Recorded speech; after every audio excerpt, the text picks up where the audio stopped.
Dr. Phil Armstrong. He's a fellow of the Gower Institute. Woo! The fellow of the Gower Institute for Modern Money Studies and Torrens University, and has a particularly high-stakes appearance here today, as both of his bosses are here. So, give him a little bit of sympathy. Dr. Armstrong has a new book out. It's called Under the Bonnets, which is an intellectual biography of Warren Mosler, one of the founders of MMT, who you would have seen if you saw the movie. Over to you, Phil. Thanks so much. Thank you. Can you hear me? Oh, high tech. Can you hear me now? Yeah. Just to introduce my panelists, I'm very grateful to have them with me, of course. We've got Patricia Pino. I might take this out, actually. Is that better? Yeah. Okay. Glasses on. Right. Patricia Pino, she comes from an engineering background. Many of you will be engineers rather than economists. So then she reached a great period of fame on MMT Podcast. I noticed it was it could be yourself, I think, who had only ever seen her as a cartoon before. Now in the flesh, there she is. She's also a very fine MMT academic studying for a PhD at UCL under Josh Ryan Collins, and she's also a political activist on the left, of course. Next to her, we've got Steve Lawton, an old friend of mine.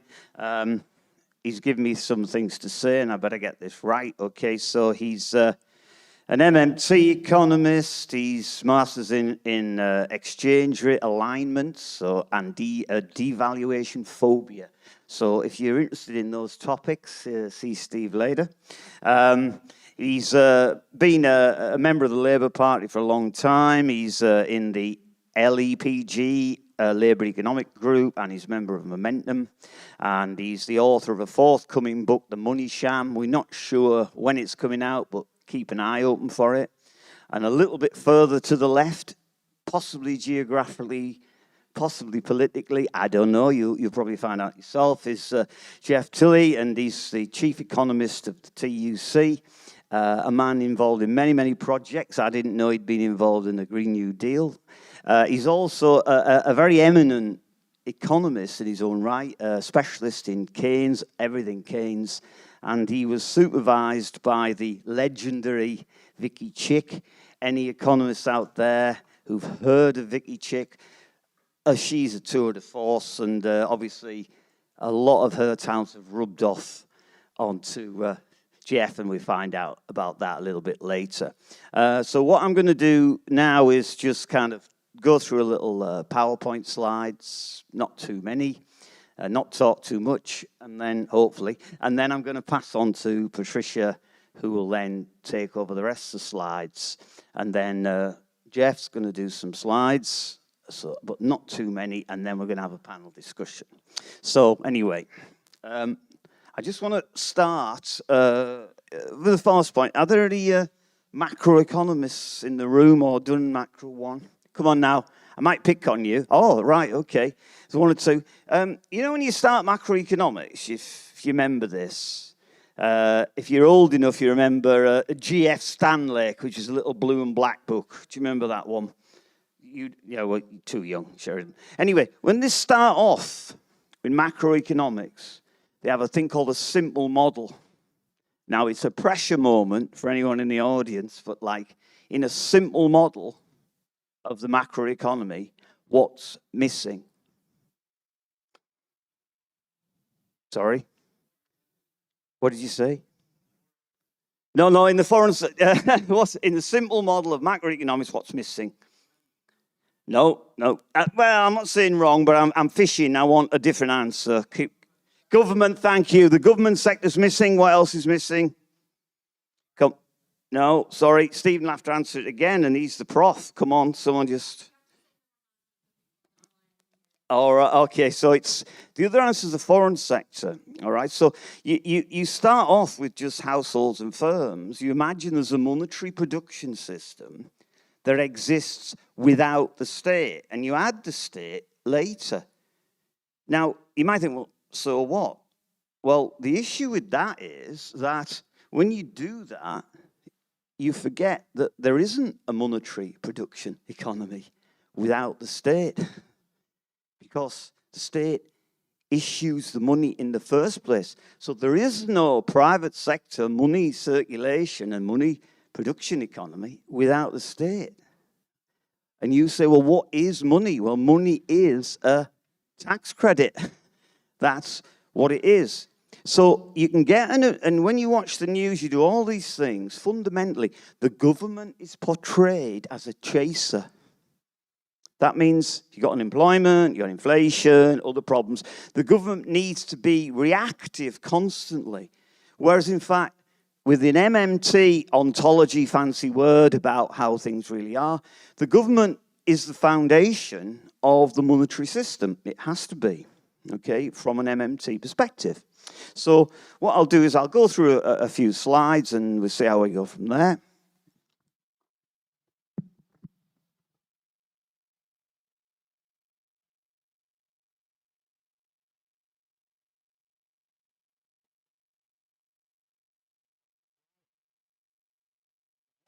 So if you look at the first picture there,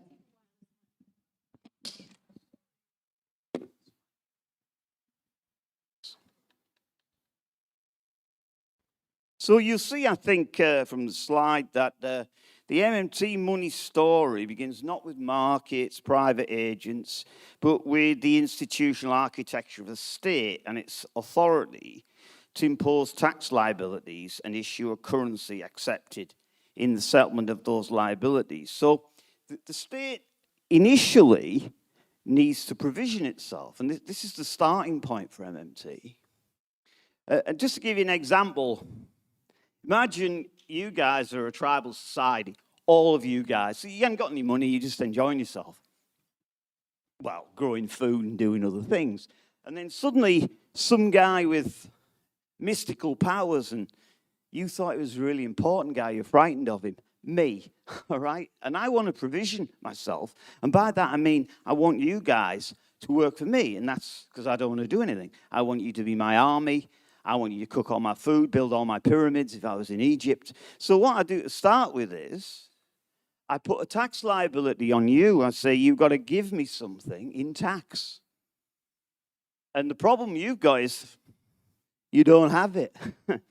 So the only way you can get it is to work for me. So you come and work for me, doing what I want you to do, build pyramids, find my army, etc. And then my tax collectors come and collect it in. And if they don't do that, you won't need to work for me next time. So when people talk to tax revenue, the government needs it to spend, no. The purpose of tax is to allow the government to provision itself. Now, it takes a bit of getting your head around that. It's kind of counterintuitive. So, when Warren Mosler, who I was, just written the bio of, when he was telling me this to start with, I think, wow, how does that work? So if you can't quite get your head around, if you're not familiar with MMT, you don't worry. It's kind of normal, So going on with the other thing then. So, yeah, very few people have ever said that to me, but central to MMT's analysis of the monetary economy is the state's need to provision itself, a need it fulfills by this coercive tax obligation. It declares the currency as a unit required for settlement. Another thing you'll find with, what I might call the barter myth people is they think, money emerged from private individuals. They were wandering around in a village with a bag of apples trying to swap them for sandals. And then, one day somebody said, this is a bad idea. Let's go and invent coins. You go and dig up the gold and I'll make the coins. Well, where are they going to get the gold from? It didn't happen like the state names the unit of account, the pound, the shekel, whatever. And it's an abstract unit. It's like a foot or an inch. You measure things in it. It's obvious, okay? I'm preaching the converted there, I think, but I'll go on. So this perspective their perspective, it's it's understood as a neutral medium, but in reality, it's, as I say, this state-issued credit. And if I move on to the next one.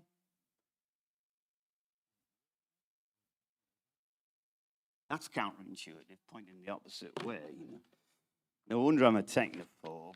Right, so it's the sequence that's important in MMT. It's absolutely critical. So first of all, you levy a tax liability. That's what the government does. I'm not saying it should, I'm saying it does. That's what it's always done. Then it spends, then it collects back the taxes. And the purpose of that is for this provisioning process. So the fiscal circuit is designed from inception to move resources from the private sector to the public sector. So go back to my example. If you're working all in the fields having a nice time, the fiscal system would move your work to me. Now, there's a political question now. Do we believe that our tax system is moving enough resources from the private sector to the public sector? And I think when we had the debates, fantastic debates we've had already, generally speaking, the answer to that is no, that we need more resources serving public purpose, not private purpose. So that's the point of the taxation system. And it is a political question, and it's a vital question. So the implication then is the state must spend before agents can pay taxes, all right, or pay by the securities that need the money to spend. Since they can't transact in a currency they don't possess. So it's the reverse narrative. It's the key point, and it's one that you have to hammer home, because, the government run out of money. Well, you can't give something back unless you've already got it. And, you'll get a lot of right-wingers say the government will go bankrupt. I call them the counterfeit crew. Because they all think there's a magic money tree in the private sector, and they're all magically making state money before it's been spent. And I always say to them, somewhat cheekily, I hope you enjoy your tea tonight before it's been cooked. Crazy. So, not sure that joke went down that well, actually. Maybe, you've got a magic way of doing that. So, if we look at unemployment, you can imagine then, going back to my little example, you guys, before I put that tax on you, you were not unemployed. You were in a tribal society looking after each other. It was nice. Now I've put the tax on you, initially, you're all unemployed. And by that I mean you're all seeking employment in the state's money, because if you don't give me my taxes, you're all in trouble. So that's what unemployment is. It's desiring paid employment in the state's money. It's not looking for something to do. All right? People don't, I want a job.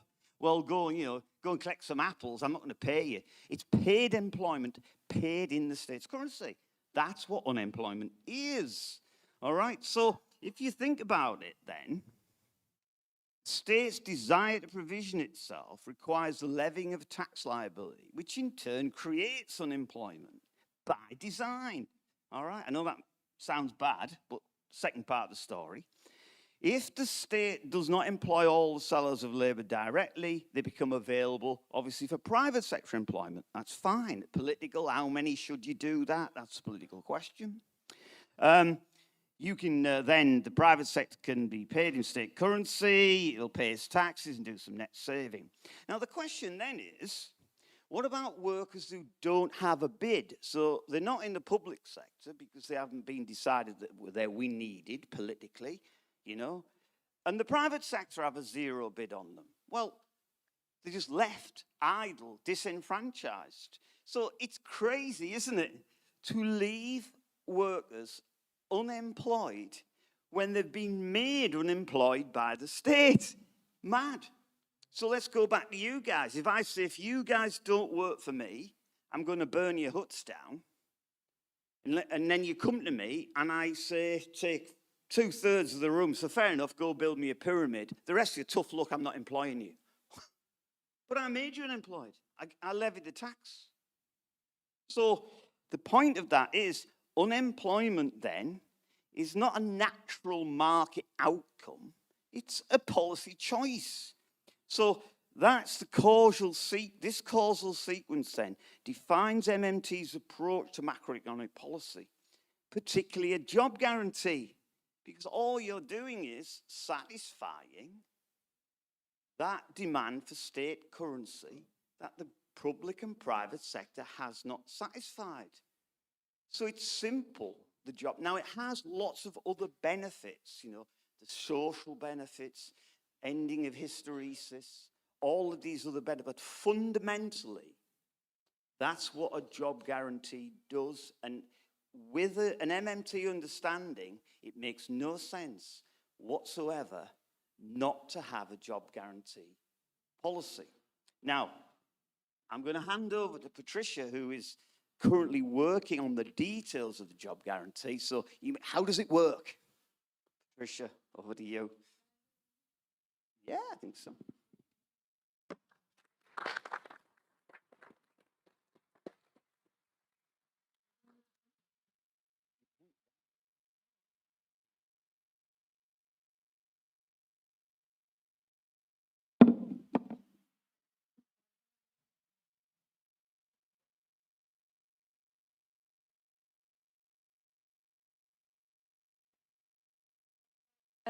By the way, like seeing the sessions and seeing so many people kind of addressing completely different policy priorities from an MMT lens is like a dream come true to me, because this is really... So we always say that, this is exactly what the MMT UK group is trying to do. We're trying to bring MMT to the conversation. We're not necessarily there's not one way of addressing each problem, but we want the MMT frame to be used to address those problems. There is, however, one policy that MMTers do all agree on, and that we so far didn't have a document to talk about how we would implement such a policy in the UK. So I've been quite daringly been offered the task of organize the bestest minds of MMT UK to come up with a document that outlines how we might deliver such a thing here. So just to give you a bit of background, in the UK, there is, we have at the moment 4.7% unemployment rate. It's currently increasing, but it wasn't so long ago that it was being talked about as, it was around 3%, and it was being talked about as if it was an impossibly low unemployment rate. It was seen almost as a success. There is no slack in the economy. And of course, I wanted to put it into perspective that 4.7% unemployment rate equates to about 1.67 million people unemployed in the UK. Even 3% is over 1 million. And about 700,000 of those are actually unemployed for longer than 6 months. And that is just the official unemployment rate. To put it into context, the current NHS staff headcount is 1.54 million individuals between part-time and full-time. So we have enough officially unemployed to have another NHS. So that's just to put it into perspective. And in addition to that, it's estimated that 2.4 million people are underemployed. That means that they're looking for additional hours for employment, but cannot find them. Apart from that, there is about 20,000 what they call discouraged workers, so people who are not actively looking for employment, but who've given up looking for employment. But if employment came up, they would take it. And apart from that, it's estimated that a further 850,000 people are in what we call hidden unemployment. So that they may be in all the types of benefits, but really the fundamental issue there is a lack of employment opportunities. So again, to put things into perspective, this is the vote share of reform in the 2024 election. And if you look at England in particular and areas outside of London, there's a decent correlation between areas that endure high levels of unemployment and where reform did the best. So I think it's key for us to address the problem of unemployment. A job guarantee for the UK as its core objective, it aims to guarantee access to dignified, fairly paid employment on demand for all individuals of working age who wish to work. Oh, sorry. I forgot that this doesn't control that. So just so you see the map there on reform.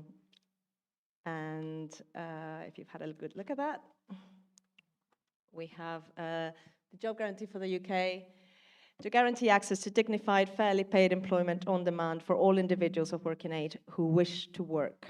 The key policy features would be that it's a permanent and voluntary scheme, so anybody who wants to join can join, and there are no set limits for such person to, for participate. It's not cut off at 6 months or a year, etc. They can stay within the program for as long as they want. It's of universal eligibility, so anybody who is of working age can participate. There is no, it does not replace any of the existing benefits. It doesn't touch the benefit system in the UK. It is not workfare, so there are no requirements to join the scheme in order to qualify for benefits. Nothing like that is additional. It's also not for profit, and this is very key. None of the jobs that are part of the job guarantee is meant to involve the for-profit sector, private sector. So you won't see people stacking shelves for Tesco's or things like that. And then as key is also that it meets people where they are as they are. And the reason for this is that there will be a lot of people who are out of employment particularly for a very long time, for whom it might take a while to get back into the stride of having a job. And we need to do everything in our power to meet their needs and make sure that they can, to ease them back into it. It also invests in people, in communities, and the public good. So the key benefits are that key benefits are that for the individual, unemployment has a huge social cost. It's estimated at roughly about £30,000 just in healthcare costs, mental health, physical health, per individual as a result of unemployment. Aside from that, there are some correlations between educational outcomes of the children of people who are unemployed, and of course these things kind of go over from carried over from one generation to the next. There's also a lot to say for lack of social cohesion, economic exclusion, and all of that has really damaging impacts on our society.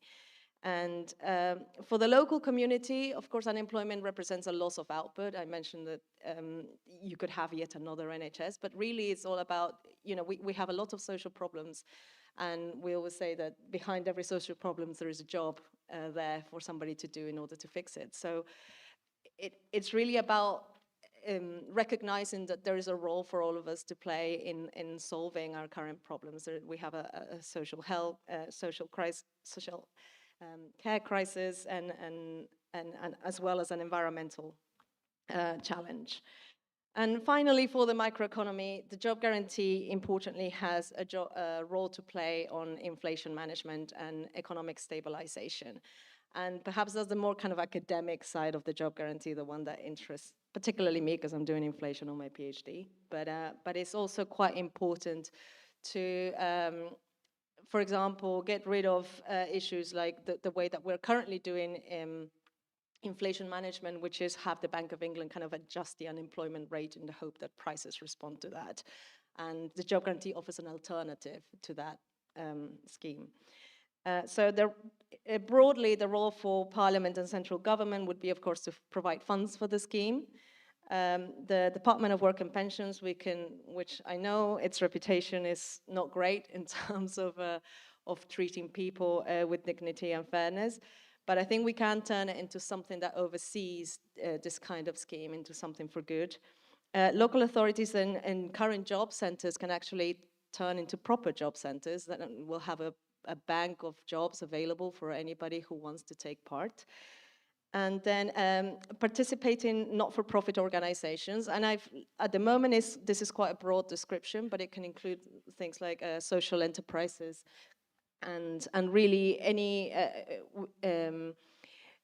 we set parameters for what constitutes allowed organizations to take part as long as they meet the criteria of the job guarantee. And then they are the ones who are responsible for delivering projects and for saying, you know, we can have these jobs available for people if they want to take them.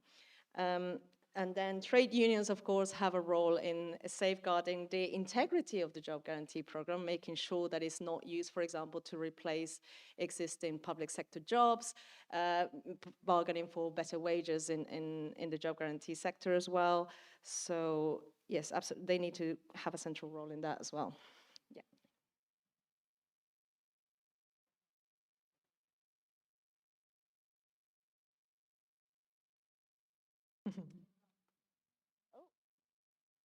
Okay, so yeah, let's keep to the next one because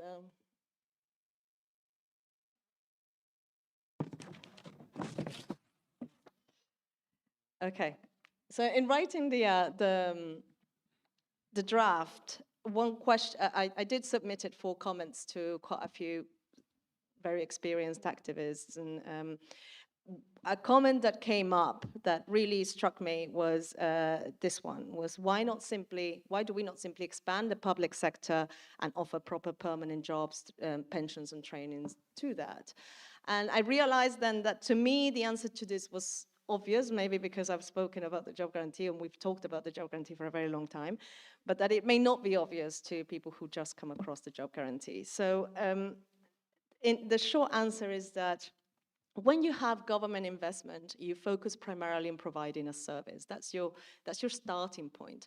And then you think about how you're going to provision that service, how you're going to acquire the people with the right skills to enable you to deliver that. The job guarantee, by contrast, starts with the individual's need for employment and designs basically a job around that individual need.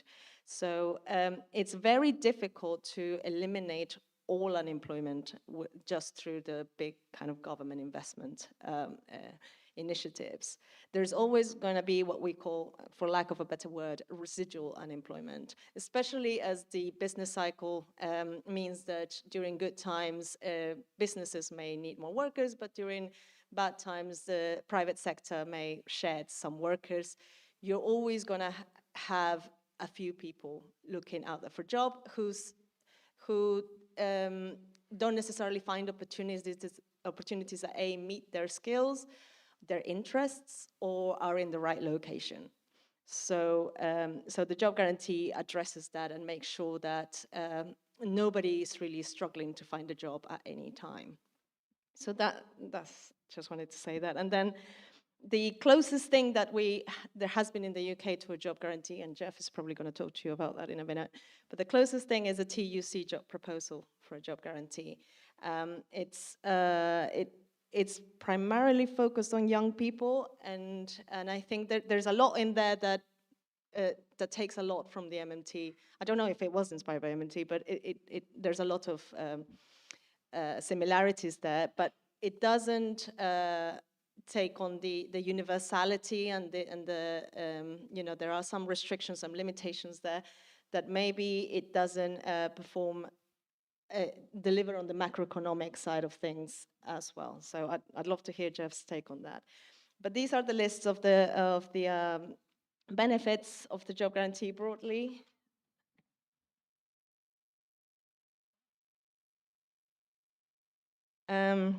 So first of all, it debunks the neoliberal myth that it's markets that deliver employment. We always say politicians do everything in their power to deliver more employment except create employment. So this kind of takes care of that and puts government at the center of that. Then it's more democracy in the sense that the jobs designed by the job guarantee are community-led. They are about the needs of specific communities. And of course, it's jobs of public purpose, not for profit. It acts as an inflation anchor. It empowers workers with an effective minimum wage. So at the moment, of course, we have a minimum wage in the UK, But employers in practice find ways of going around that through 0 hours contracts and other types of work arrangements. And of course, people like Corbyn have been long advocates against these types of employment, precarious employment, the gig economy, all of this. Well, the job guarantee makes it really difficult for an employer to offer substandard employment. They would always have to compete with whatever standard the job guarantee is setting. So it really helps making sure that, you know, there's no such breaches. Then we believe it boosts union power because it means that there's a larger pool of employed workers. Unemployed workers have more bargaining power than unemployed workers. It also facilitates the green transition because it can help ease some of the worries with certain sectors that we need to transition away from, like the oil and gas sector. It can help ease their fears of unemployment. It can also make sure that, you know, all decks are on hand, really, with making sure that we deliver on housing improvements and all of these things at local level that we need to do.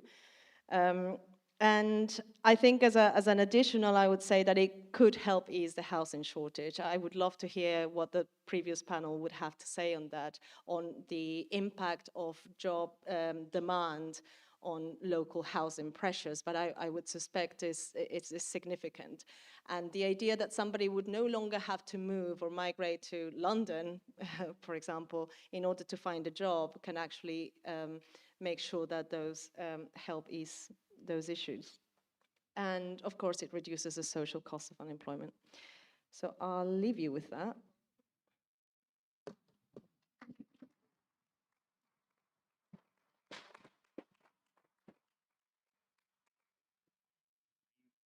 Now, Geoff? Hello, does that work? And can I have my slides, please? While they materialize, I just wanted to say, straight away. I just wanted to say thank you for inviting me. I found this all very stimulating and enjoyable. As Phil said, I've got two hats. I've got a sort of TUC hat, TUC hat and a Keynes hat. And in fact, I've got some hats that I don't like to talk about. A treasury one, to be honest. But I'm going to talk mainly with my Keynes hat on. As Randy said yesterday evening, he saw a lot of parallels between MMT and post-Keynesian economics. And I want to try and come to some specific complementarities. I've got 4 slides. Sorry to the panel, because I didn't share them, so they won't be able to see them. But I will start with my TUC hat on. And I want to stress that we support job guarantees, we support work, and we support decent jobs. And your timing is good, because last weekend this week was our Congress, and we put out a report on young workers, which is up there. And that it takes as point of departure the pretty heartbreaking statistic that 1 million young people are not in education, employment, or training. The substance of the argument is pretty conventional. We use conventional cost-benefit analysis. It's down there at the bottom to make the vital point that over the time, the guarantee pays for itself. Personally, cost-benefit doesn't do much for me, but as a result, we get friendly coverage in the Financial Times and the TUC values reaching a constituency beyond the Guardian and the Mirror. But outside this specific instance, I share the MMT dismay and anger at public discourse around fiscal policy and the disastrous implications for economic and political outcomes. My engagement with austerity in particular goes back to 2010, when me and my closest allies, Anne Pettifer and Victoria Chick, has been mentioned, prepared this document, The Economic Consequences of Mr. Osborne. Is that the one? The motivating force, I don't know if we've got... the motivating force for this analysis was Keynes's famous remark, which you may know. He said, if you look after the unemployment, the budget will look after itself. When he made this comment, I think it was more a theoretical than an empirical proposition, and he sort of leveraged it for his campaigning purposes. So we tested it, and we found that when sustained, fiscal consolidation increases, not reduces, the public debt ratio, and in general, this is sort of Vicky Chickism, and is in general associated with adverse economic outcomes. And we also noted this broader tendency to false oppositions in public debate. Either you cut and you look after the public finances, or you spend and you throw caution to the wind on public finances. Now, Keynes was an astute campaigner, and I suspect that he judged the radical fiscal pill could be easier to swallow with a more conservative fiscal conclusion. And maybe I'm a bit of a conservative, but I can see advantage in this. The other advantage was that we were right. Osborne and his successors, austerity, did indeed make the public finances worse, not better. Just a couple of years ago, even the IMF made the stunning admission that cutting government spending doesn't improve the public finances.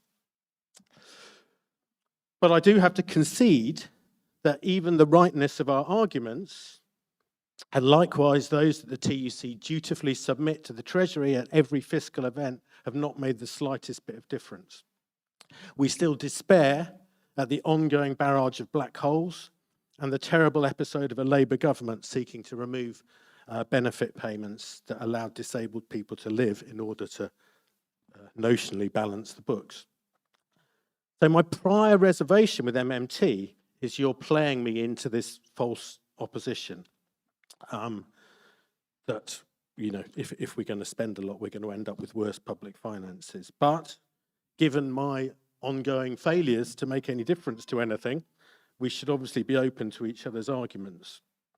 And in the context of this panel, I'm obviously sympathetic to your conclusions and to much of your analysis. I agree with the vital importance of money, and that money is and that money is not a veil, as it is in orthodox economics, and that as a result we need a new theoretical approach. I agree that higher tax revenues come after spending and not before, and specifically that job creation through government spending is essential. But I have to say, I do find phrases from one or two of the earlier slides, like the state must spend before agents can pay taxes, a bit too rigid and sometimes a bit off-putting. And to be honest, I find some of the approach outlined a bit oblique, and I have had difficulty following the argument. But sitting here yesterday, I had a thought about what links from MMT through to Keynes's theory.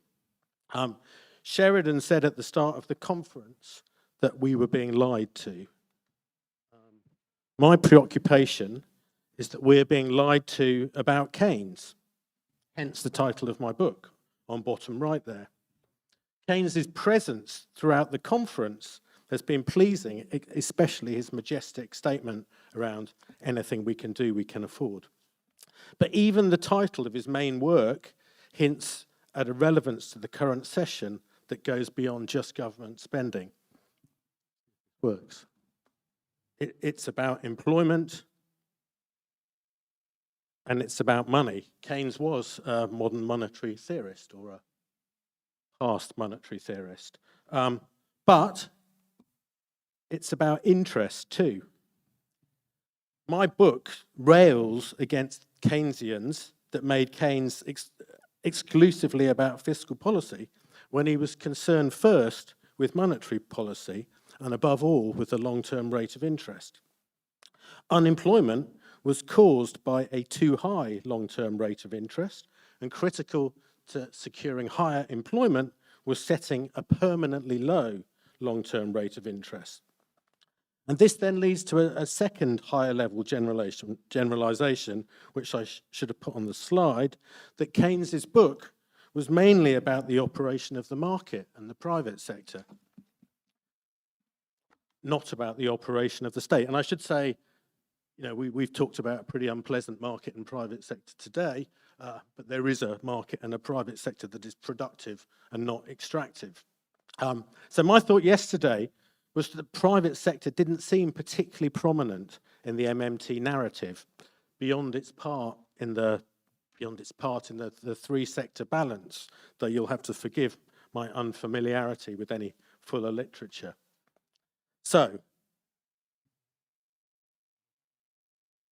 lastly, this is my attempt at condensing the substance of the general theory onto one diagram. And plainly, I don't have the time to properly explain this. You can take a photo of it and go and think about it. But the key is having the rate of interest on the vertical axis as the determining factor in economic outcomes, rather than in orthodoxy, where the rate of interest kind of passively responds to other things that the economy is doing.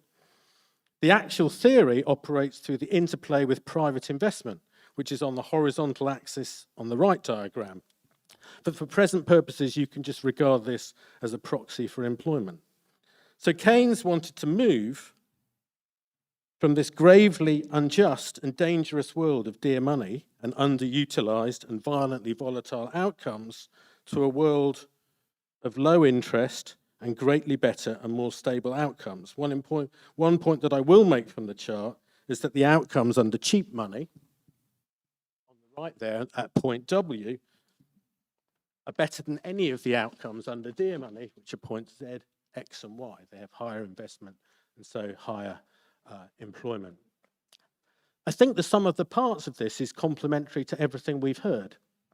Most obviously, as Stephen said yesterday, low interest makes government spending cheaper. And in the very immediate context, ludicrously high interest that William called monetary austerity is making an even bigger mess of everything. But also the interplay between the private and the public sector aids my conservatism and explains why expansionary policy can support the public finances. So rather cheekily, I've come to the MMT boot camp to try and recruit you more fully to the Keynes cause, or at least to co-opt Keynes more fully to the MMT cause. I hope you take this in the spirit of dialogue as it is intended. Thank you.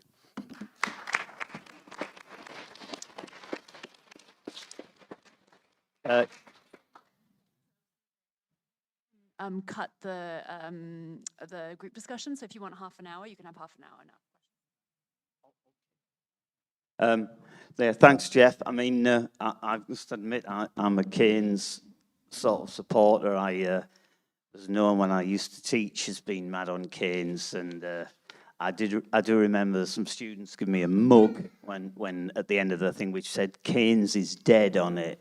I think that was a kind thing. I don't know. So anyway, I'm a heterodox economist, and if you know what that means not orthodox, a bit of a rebel, a bit like Geoff.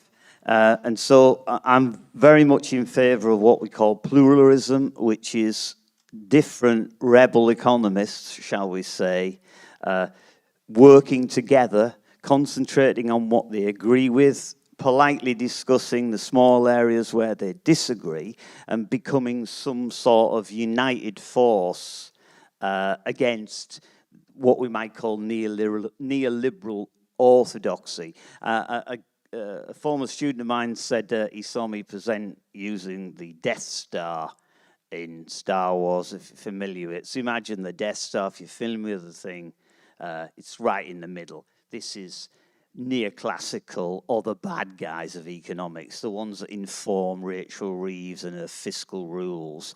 And the Keynesians like Geoff, the MMTers, some Marxists who are kind of reasonably helpful, and institutionalists. We're the little guys in the, those craft speeding around trying to blow the Death Star up, and it's quite difficult to hit. You know when the thing goes down, if you've seen the movie? That's like, seriously, that's what you guys are all trying to do, all right? You're all trying to fire that thing down, and we're having to work as a team. So thanks, Geoff, for that. You've got me on board with Keynes. Now we just got to get you right on board with MMT. Might be a little bit more difficult. Right, so I'm going to ask a few questions. Steve. Are you going to say something now, Steve, or do you want your first question? Or Say something, as you lot have all said different something. about sheet, you know. We're all, this is rogue. I just wanted to say, Phil said I was a member of the Labour Economic Policy Group, the Full Employment Forum I was also a member of. And it just shows how far we've come, that after the Second World War, Tory governments more or less had to guarantee full employment. It was called the Butskelite Consensus. Harold Macmillan built thousands and thousands and thousands of council houses. And it's just shameful now that we have a Labour government which has moved so far away from something that would once have been acceptable to Conservatives, and that we didn't get here overnight. You could pick various historical dates when this started, but I think 1972, when the miners got their pay offer, the right wing in the Conservative Party said, this is not going to happen again. And they started planning then, and then their opportunity came with the price hike in 1973, with a 4 times increase in the price of oil. And that gave all the anti-Keynesians and the monetarists a chance to say, look, you can't control inflation. And when I went to vote in 1979, when Thatcher first got elected, at the end of my road, there was you've probably seen it, Labour isn't working. And Saatchi and Saatchi had got a load of actors to stand in a dole queue, a fake dole queue. They'd actually got the same actors twice, so they couldn't even get enough unemployed people on camera to show a long queue. And they said, Labour isn't working. And they got to power, the Conservatives got to power on the slogan that unemployment was not acceptable and Labour wasn't delivering full employment. And then when they got to power, they switched the narrative instantly. They knew that government spending empowered people. They knew that private debt passes money to the rentier class, and they switched from government spending to private debt spending. They created an economy when we're all in debt. And we ought to be able to attack that on the left because the bankers were unpopular. We ought to be able to point out that when governments spend money, they're just creating a tax credit. It doesn't put them in debt. It's only debt in an accounting sense. All they've promised to do is if you get hold of the tax credit that they've spent into existence, they will let you pay your tax with it. It's not debt in the sense that you and I and layperson understands the word. The debt is what the private banks create. When we go in debt to the private banks, we have to pay that money back. And they planned a debt-based society. Selling council houses, very popular, but it put everybody in debt. If you're in debt and you've got a big mortgage, you're far less likely to go on strike for a higher wage because you're worried about paying off your debt. So this was all part of a long-term plan that they understood perfectly well. Then they turned it round. The cause of unemployment is lazy workers and greedy unions. And that is cost-push inflation from high pay rises. The Labour Party should be rejecting all this nonsense. All the historical evidence shows that wages have always chased prices. They don't cause price rises. So it's just so shameful that the Labour Party, to which I still belong, is not challenging this. And people like Geoff and the TUC are challenging it, should be challenging, but as you say, you don't get hurt. We've got to challenge the Treasury.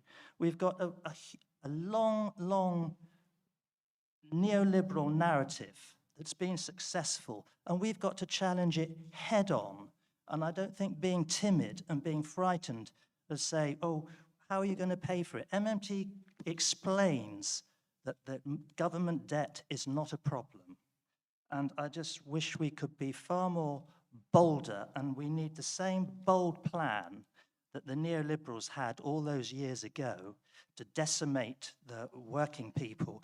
They shifted the balance of income in the economy from wages to profits. We've got to shift it back again, and a job guarantee will shift the wage share. back, it will enable trade unions to be stronger, because if you've got mass unemployment, it's very difficult to have strong trade unions. And mass unemployment is a deliberate policy.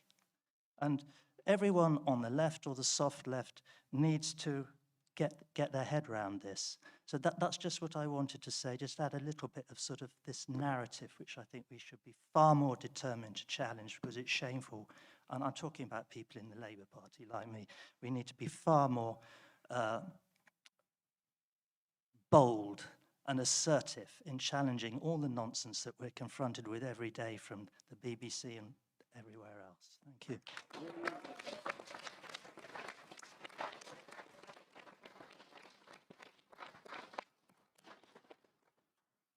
Thanks, Steve. I might just ask Patricia a question. I can find it. Many people here today would be thinking it's time to nationalise key industries, water, energy. How would you see, like, the job guarantee dovetailing with that? I see it as a completely different thing, to be honest. I think, of course, we want to eliminate, aiming to eliminate unemployment is the key role of the job guarantee. But we also have to remember that even though the job guarantee will provide a decent standard of living, which it still constitutes the baseline for the whole economy. Any government investment that is done in acquiring, in provisioning these services of water, transport and energy, they need more permanent arrangements than a job guarantee, which is really individually led. So in a job guarantee, the individual sets their time. I have these available hours.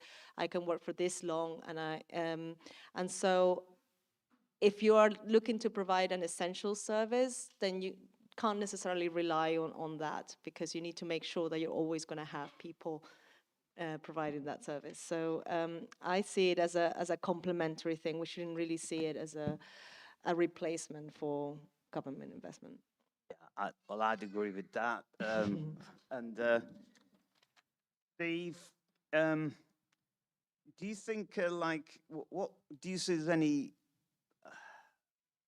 ways, alternatives to the current Bank of England's maintenance using interest rate policy? How would, can we use looking at the labour market as a control mechanism, do you think, rather than relying on interest rates? What do you think, Steve? Well, interest rates, as those of you who see me talking on them before, are a totally inept way of dealing with inflation. If you've got supply-side inflation because of shortage of failure of food crops or because of failure of human labor due to a coronavirus pandemic, or you've got oil prices going up due to OPEC or war, increasing the price of money does not address that problem. It's a complete nonsense. Historically, by the way, interest rates have always followed inflation. They haven't preceded it. The correlation, it comes afterwards. So interest rates, therefore, cannot be the cause of an expansion or a decrease in economic growth. Although I'm not trying to totally poo-poo what Geoff was saying, because it's quite a complicated and nuanced argument.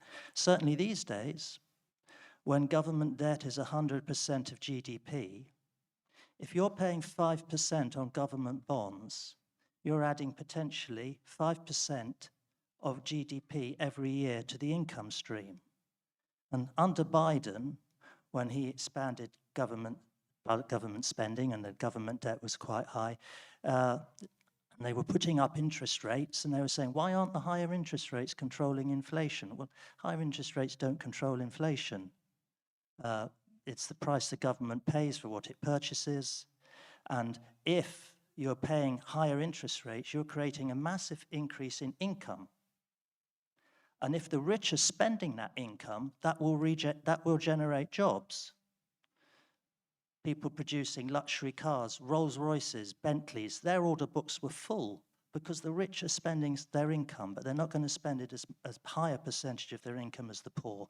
So we just double back to the MMT position. High interest rates are just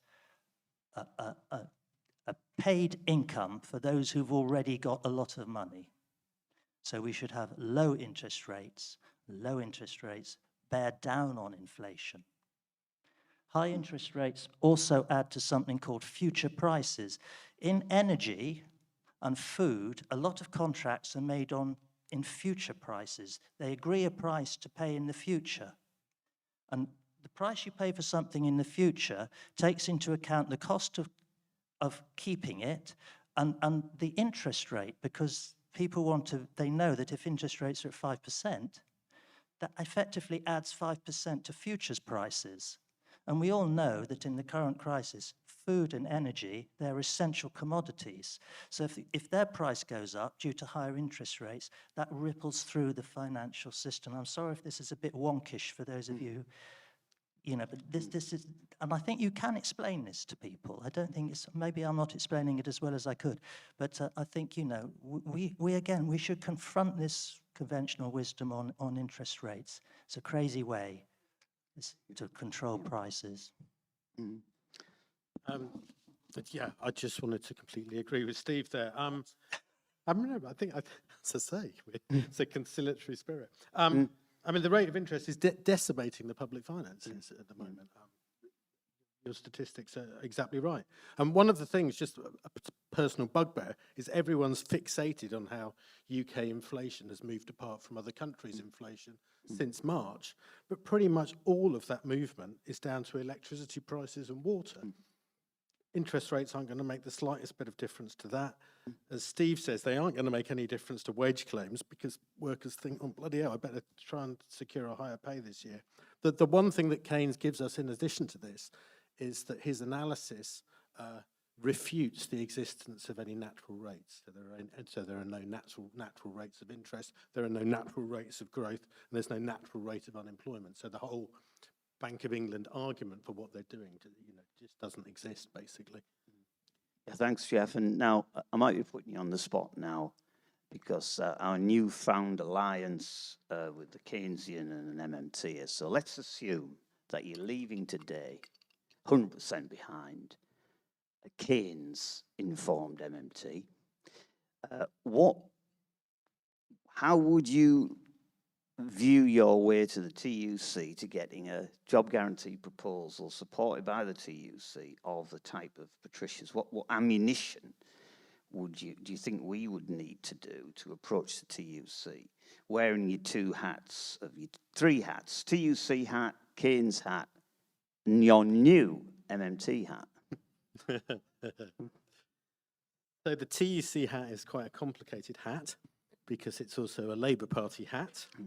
And the TUC for a good number of months was focused on supporting the Labour Party, and in particular, it did strike me that the opposition to the Labour Party was pretty vociferous right from the off, actually. And if there was anything that was giving me sympathy towards them, it was the extent of the opposition. I don't think the TUC opposes these things intrinsically. It supports them.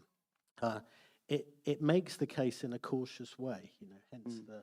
Hence the paper we put out was cost benefit. It was the 300,000 young people or whatever. But the logic applies, and you mustn't think that everyone in the TUC sits around ignorantly not understanding economics or money. They do. It's the politics of the economics and money that's the difficult thing, and that's the difficult thing in politics. But we see Rachel Reeves. We tell her that we think her fiscal rules aren't working.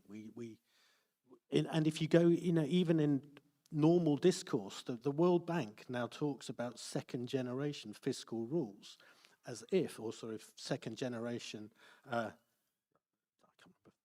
fiscal arrangements. There is a debate out there where people have realised that these things don't work. So there's a sort of, and these are points we make to the Labour government all the time. But there is it's the whole political issue around the government at the moment. The deputy leadership contest will be interesting because some of these things will come up. Lou Haig made a nice intervention recently flagging all these things. So So I don't really know the answer to your question. You can rest assured that people in the TUC support these things. It's just the manner. I don't think there's a sort of, you don't have to make an intellectual case to us. And I don't actually think you necessarily need to make an intellectual case to the Labour government. Sometimes I think they know it. They just feel hidebound by financial markets or something.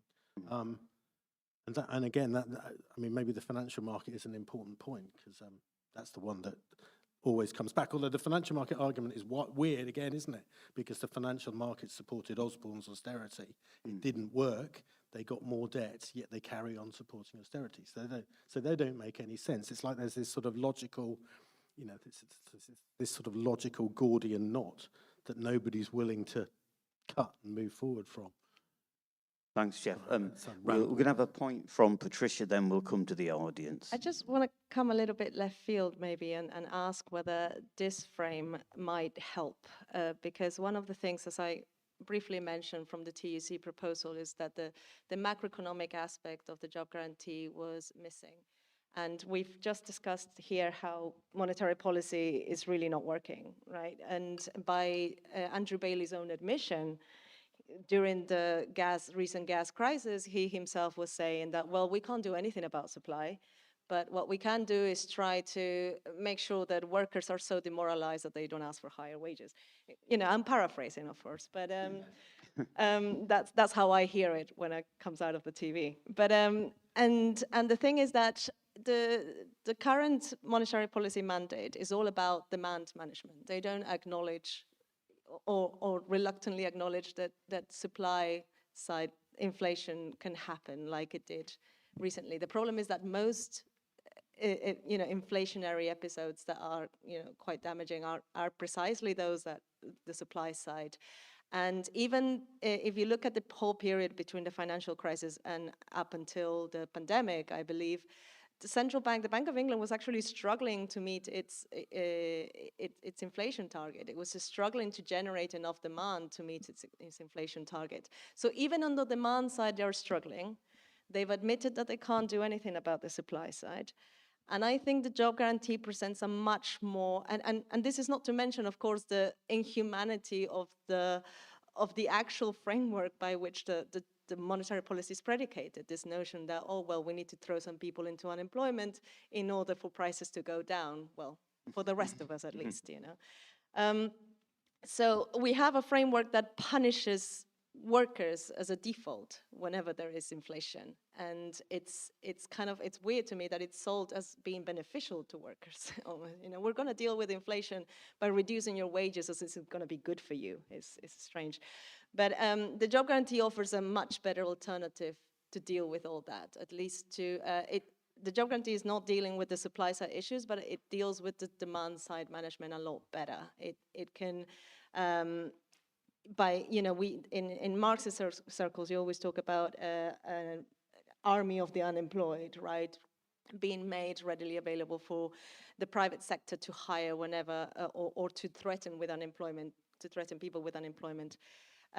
But the problem is that the private sector likes hiring people who are already in employment. There are people that if you spend enough time unemployed, the harder it becomes to come back into the workforce. So, the figures that I showed you are, we're really estimating up to 5 million people who have been completely written off the employment market. And what the job guarantee does, and at the beginning, of course, it will take work to bring all these people back into the routine of going back into the employment and back into social inclusion.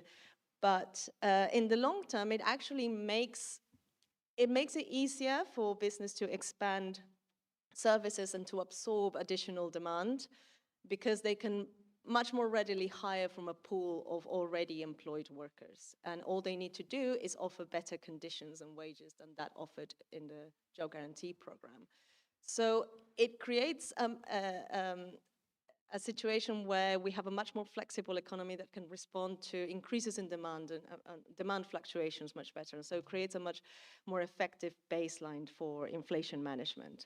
We still have the supply side things to deal with, and that's what my PhD is about. But would that be a good angle for, like, is the TUC interested in that angle at all?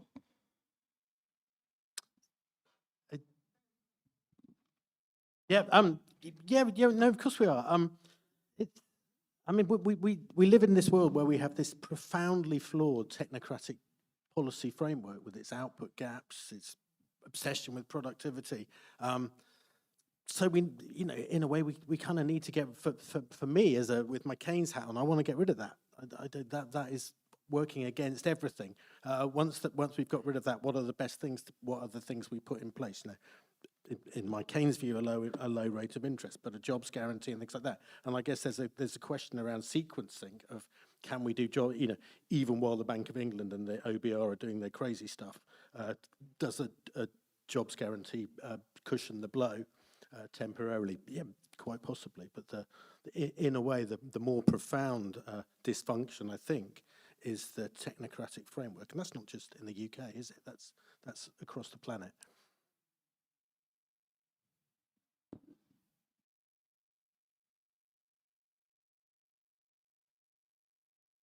Hi, thank you. I'm interested in how a jobs guarantee can strengthen workers' struggle beyond the public sector and sort of private sector, and also sort of intersecting with possibly degrowth perspectives of fighting for a 4-day work week and for better wages across the board. Do you see the sort of job guarantee as supporting that struggle, and how? I'm going to prioritize people who haven't said anything yet, if that's okay.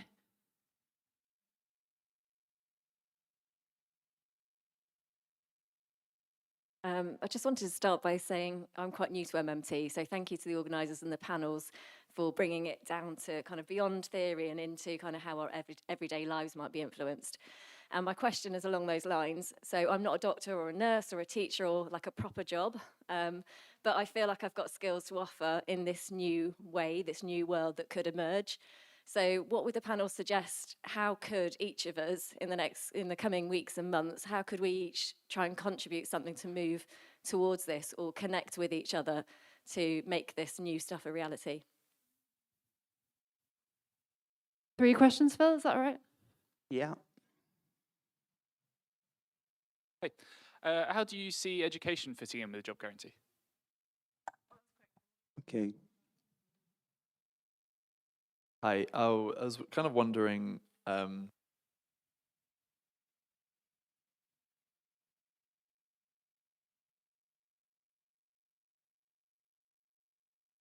Okay, the first question, I think, was about how does it empower people in the private sector, was that right? I mean, the thing about it is, in simple terms, you can say that the current system makes workers compete for jobs. Agreed? There's always more workers, potential workers looking for jobs than there's jobs.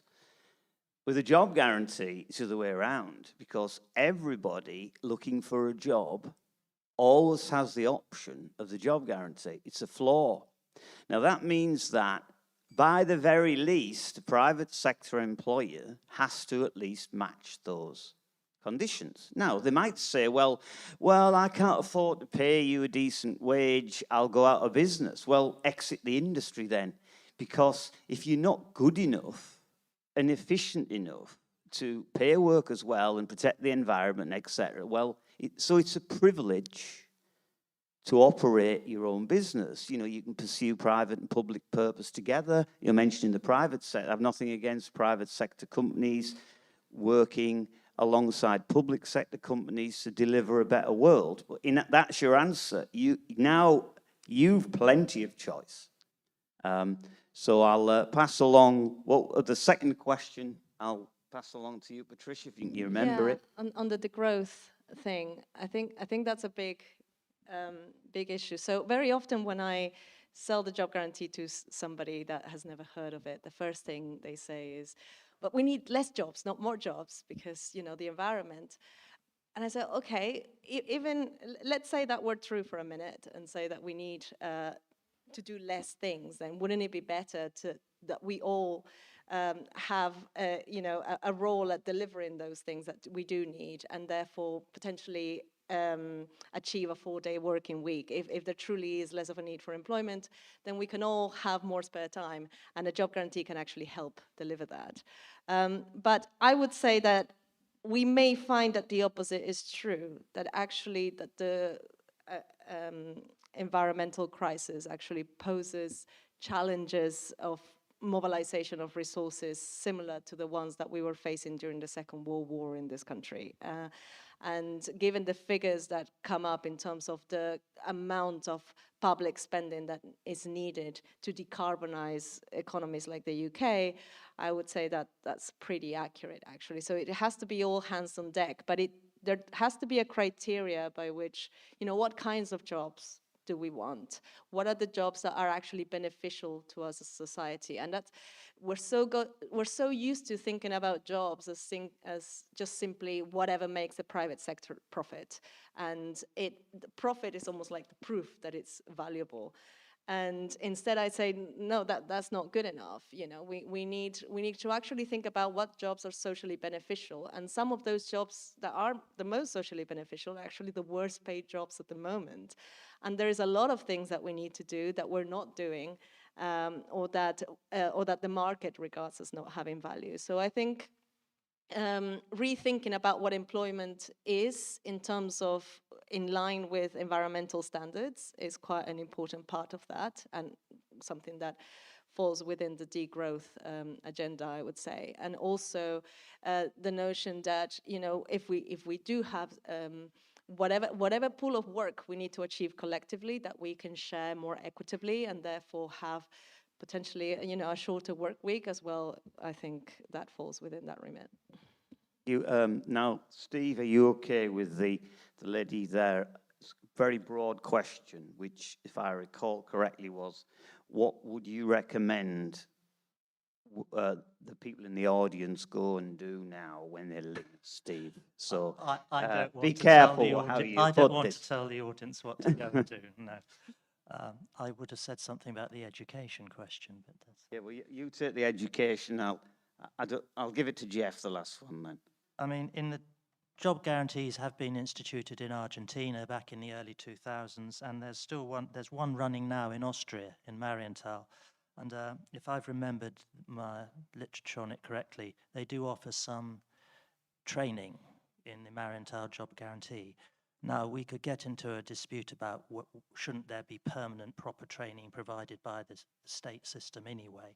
But I think when the job guarantee is introduced, people on the job guarantee, offering them training in certain skills or literacy, even lifelong learning, because so many people who are suffering in the UK, a lot of the prison population are people who've never acquired proper reading and numeracy skills.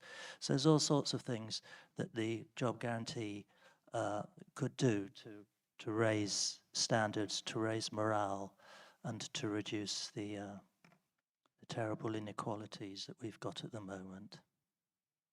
Yeah, it might be a bit unfair to ask Geoff to be as kind of evangelist for MMT, but and I'll let you have the next question. Yeah, there's a humorous answer to that, and then there's perhaps a little bit more serious. I mean, I guess from your point of view, you've got to kind of spread the message in a humorous, friendly, gentle way. Don't be like me. And like years ago, I was allegedly quite funny with my friends, and now I'm just that boring bloke who talks about economics. Don't go that far. So I think you can introduce the idea that, where does money come from? Well, this idea that the government has to spend money before you can get it back.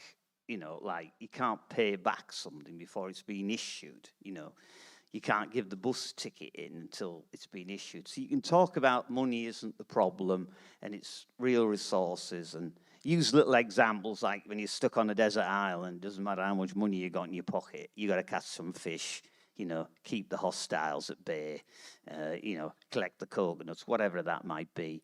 And the other thing is, I think, like just being nice and friendly with people, because sometimes, if you become a bit of a zealot for which can happen for an economic idea, you've got to kind of bide your time. As Warren said, we often have like grassroots movement for save the whale or save the planet. This is the first global, grassroots movement for reserve accounting.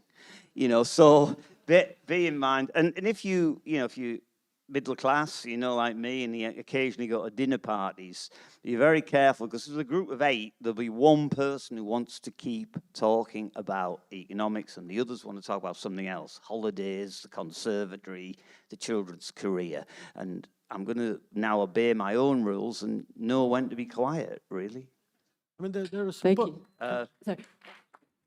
I was just going to tip in on some books. I mean, presumably there is some MMT literature. I mean, like, where Josh's "Where Does Money Come From" is a good book. Yeah, I've heard Warren Moser Under the Bonnet, written by me, is a good one.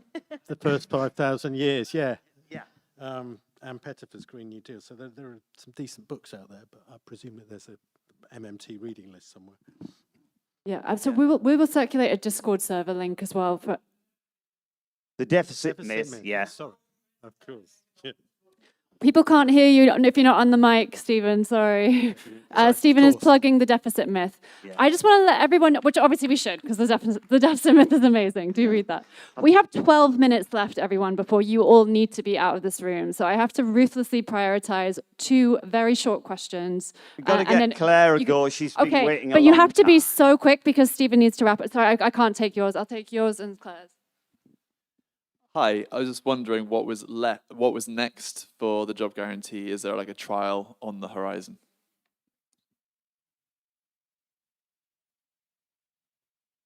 Phil and Patricia, my question is, why have you presented this as a work creation program and not what it's meant to be? It's meant to be an inflation control program. You've tagged it on the side as if that's not the thing that matters. Geoff here is concerned about the interest rates. You have the answer. Mosler said permanent 0 interest rates. You all know this, yeah? In selling this to people like Geoff, the important thing is to put the inflation question and the 0 interest rate at the very heart of everything you say. All the other things are add-ons that are wonderful for the people who are going to receive this, but that's not the point of the job guarantee. Right, Patricia, do you want to take the first one, and I'll let you take the second one? The first one is if there's any...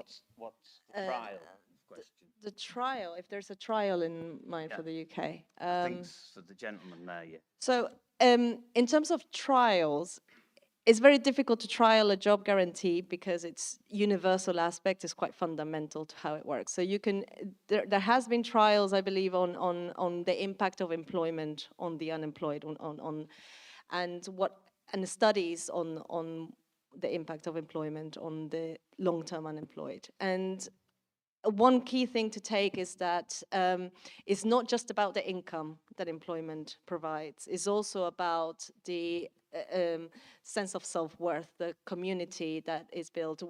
A lot of people, including myself, make friends through our jobs. You know, unemployment really leads to people to social isolation, and it diminishes mental health, and studies after studies have shown this. So there are trials that show that. In the UK, I think the approach would be to start with the communities that are the most in need of have the highest rates of unemployment, presumably reform strongholds potentially. Yeah. You know, start there, and the reason being is that we don't know what the intake will be. Because once you make it universal, as you said, there is an official unemployment figure, but there is a lot more people that could be joining or not. So it's entirely demand-led, and it could very well, you know, then we'll see really the real state of our economy and how many people have been left behind. And there is of course a danger that it's far more numbers that we can deal with. So the ideal would be to start small in certain regions, but then with the mind of expanding and expanding until we cover the whole of the UK. And of course, start with those areas that need it most. Thanks, Patricia. And right, Steve, you got the hard question now from Claire. I thought she'd be nice, but she's The gone for it. inflation question. I think we're gonna get thrown out of the room in about 4 minutes. So I think I'll have to say thank you very much to our amazing panel.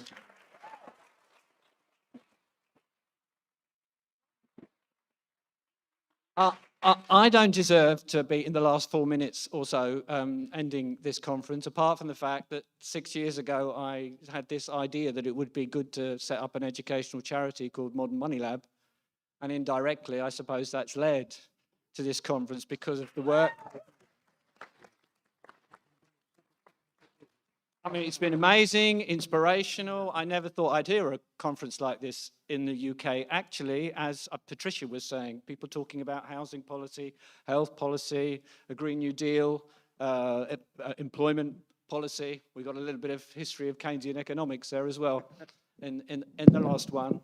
A series of fantastic speakers we've had, and it's been marvelous to listen to them all and to hear them all talking within, or at least adjacent to, a modern money frame, which I think is vitally important. I'm a post-Keynesian economist, but quite frankly, post-Keynesian economics has failed in some respects because we've been around for decades and we've ended up where we are at the moment. We need a new, empowering, inspirational frame that we can coalesce around.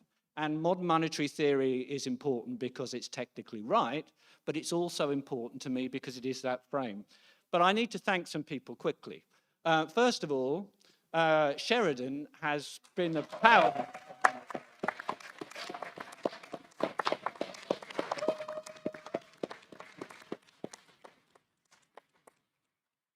Secondly, I can't see her in the room, but Modern Money Lab itself around the world, and we'll have Modern Money Lab North America soon, and Modern Money Lab Europe, and we've got various groups in Australia and New Zealand already, rests very much on the shoulders of one amazing person. And when it's struggling, I always struggle to get emotional over this because I work with her every day.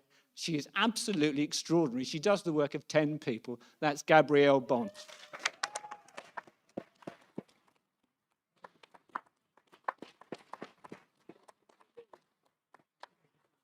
But let's also thank the other people that have been involved in organising the conference. Kieran and Rachel and Michelle and the one and only Susan Paris-Borden. And he couldn't be with us, but I also want to thank, in his absence, Christian Riley for his help as well. And not forgetting William, too, who did a great job earlier today. And let's also thank the audiovisual people that have helped us out over these 2 days. And thank you to the venue. Now, I might quickly add that nearly everybody I've just mentioned, including William, who's a graduate of the program, are students on our online master's degree, in which Phil Armstrong is one of the lecturers, as is Colin Schneider, who Tim mentioned earlier on, the co-author of that paper on MMT and degrowth. And if there's anybody here who is interested in digging deeper into modern monetary theory, ecological economics, and some of the issues we've been discussing for a graduate to do a graduate certificate, graduate diploma, or master's degree, we'd love to hear from you. The event itself has been amazing, but this event and all the other events, we absolutely. Yes, let me also thank Tam for the food.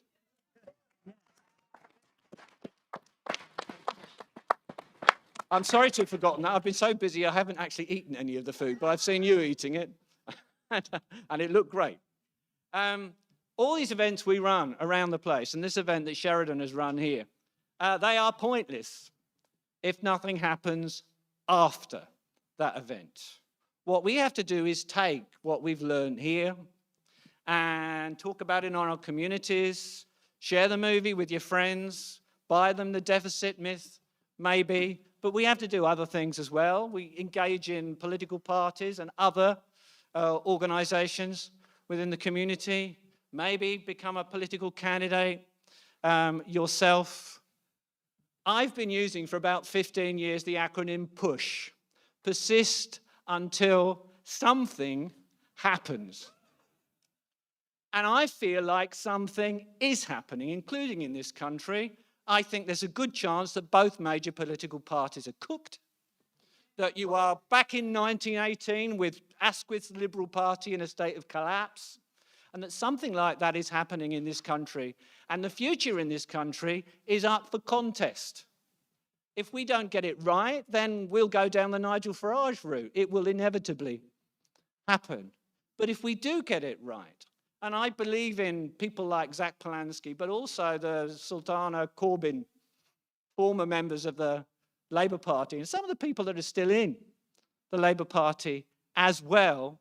And if we can provide people with a vision informed by what we've been talking about, where we are at the moment, but also, I love that word, through-topia, where we want to get to, what journey we want to go on, empowered by understanding some of the things that we've been talking about over these couple of days. There is no reason why Nigel Farage has to win the next election. There is no reason why the Conservative Labour coalition has to win the next election either, at least not the Labour Party as it's currently set up. There's no reason why progressives can't win. I'm inspired by Keynes, by his 1930 essay, Economic Possibilities for Our Grandchildren, talking about in about 2030, 15-hour working week for people. What we need is a second Keynesian revolution.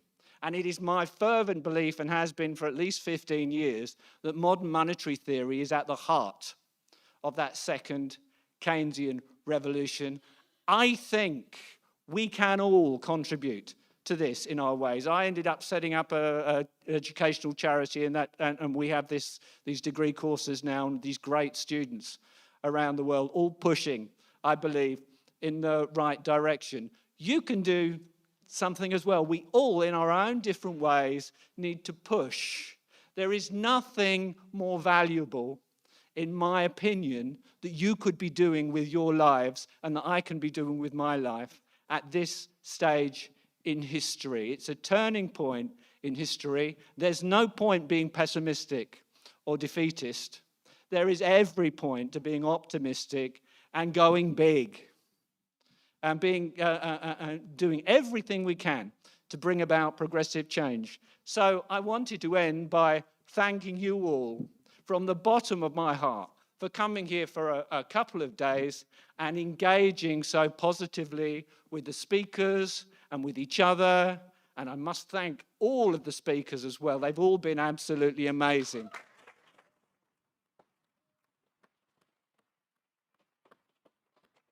So, since they're going to chuck us out in a minute, I think she deserves a second round of applause. Let's thank Sheridan again.